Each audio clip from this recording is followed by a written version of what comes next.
નમસ્કાર દર્શક મિત્રો, હવામાન સમાચારમાં આપ સૌનું સ્વાગત છે। છેલ્લા 24 કલાકમાં દેવભૂમિ દ્વારકાના જામખંભાળિયામાં ભારે વરસાદ પડ્યો। આ સિવાય સૌરાષ્ટ્રના કેટલાક વિસ્તારોમાં પણ છૂટો છવાયો વરસાદ જોવા મળ્યો। હવામાન વિભાગની આગાહી પ્રમાણે આગામી 7 દિવસ પણ ગુજરાતમાં વરસાદ થશે। ઉત્તર પૂર્વ અરબ સાગર અને સૌરાષ્ટ્રમાં દરિયાની સપાટી ઉપર એક સાયક્લોનિક સર્ક્યુલેશનના કારણે વરસાદ પડવાની શક્યતાઓ છે।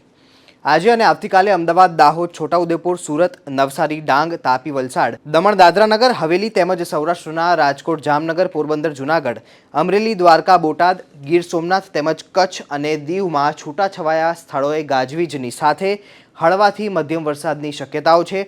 જ્યારે આગામી દિવસોમાં ઉત્તર ગુજરાતના અરવલ્લી, પંચમહાલ, દાહોદ, મહીસાગર તેમજ દક્ષિણ ગુજરાતના નર્મદા, ડાંગ, નવસારી, વલસાડ, તાપી અને દમણ તેમજ સૌરાષ્ટ્ર કચ્છમાં પોરબંદર, રાજકોટ, અમરેલી, ભાવનગર, દ્વારકા, ગીર સોમનાથ, દીવમાં છૂટાછવાયા સ્થળોએ ગાજવીજ સાથે હળવા વરસાદની શક્યતાઓ છે।